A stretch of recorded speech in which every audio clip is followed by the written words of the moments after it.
May I have permission to speak, sir?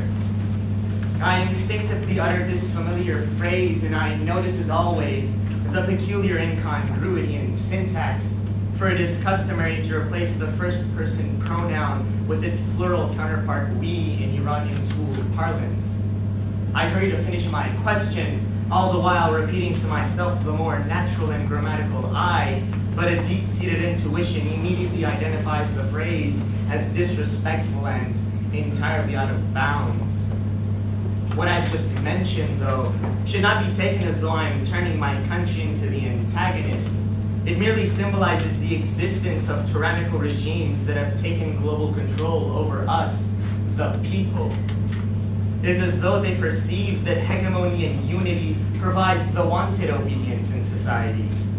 In the school I mentioned, we all had homogeneous hair lengths and all wore the same trousers and the same dull blue shirts, but it was through our deviations from the norm that we created the I.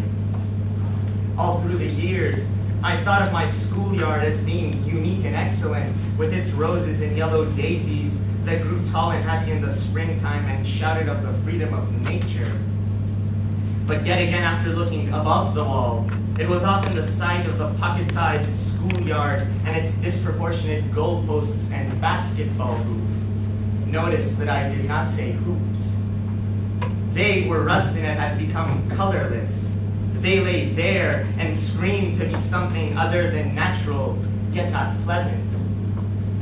In this school, we were guided to classrooms and were assigned seats. In it, choice was no option. And so, I am familiar with uniforms. But once I got to this new world, filled with all these people coming from all these different cultures and countries, I have learned to respect and appreciate for their diversity. Here in this new world, I see the same as I saw from a small building that held some 300 students and taught the ideals of humanity to be in listening and following. Here, I see the same thing, only in different tones and colors. Here, I come to realize that the individual rarely appears to be present. The fascination with wealth and the disembodiment of human and mind has turned him into this creature. This creature has deemed their intelligence to be of no value. They strive to better the lives of some, yet neglect the lives of others, the lives of their own.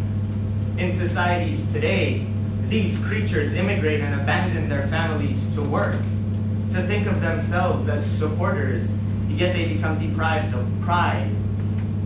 They are sunk into things beneath that of a human being. They tolerate and never protest. Here in this world, it is visible that no shackles are being put around the ankles of the human being, but they are unconsciously restrained. In Iran, though, we were physically limited, yet we did not surrender. My school was a perfect example. It was a constant battleground of rebellious acts. With acts as simple as arriving in the yard with different clothes to more courageous acts such as speaking to the injustice of a teacher. These acts were often silenced fairly quickly, but the very fact that they happened was a sign for something other than the existing norm. My school was a dictatorship, but its members were fully aware of it. They were aware of the concept of choice.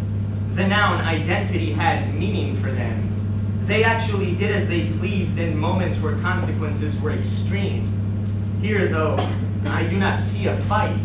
I do not see any resistance. I see humans that have been trained to obey.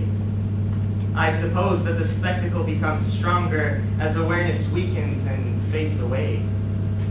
Social critic Kate Millett once said, "We are numbers sufficient to alter the course of human history by changing fundamental values, by effecting an entire change of consciousness." But we cannot do this or solve racial and economic crimes unless we end the oppression of all people, unless we end the idea of oppression itself and realize that a revolution is not only part of, but basic to any real change in the quality of life. As for the usage of we, it works to our benefit at times of reprehension. In the yard, saying we were unaware of the rules rather than I diffuses accountability and affords the culprit to stay anonymous in the face of interrogation. It makes us realize that we are a collection of singulars that depend on and draw strength from one another. Yet despite all this, the only hope I have is for those who live in the hills, for those who have truly embraced those daisies and have surrendered this media-driven world for a world of their own built upon nature and desire. It goes to those who disagree with Rousseau and say that man is born free and everywhere he is unchained. It goes to those that think of themselves as individuals.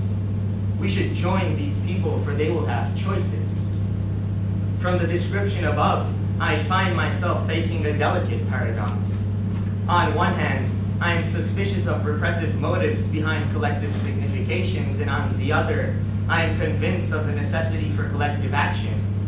I aspire to be an accomplice to the advancement of those hopes that envision a better shared reality. Let us not ensue the elements that make us one, and rather pursue those that do not. Thank you.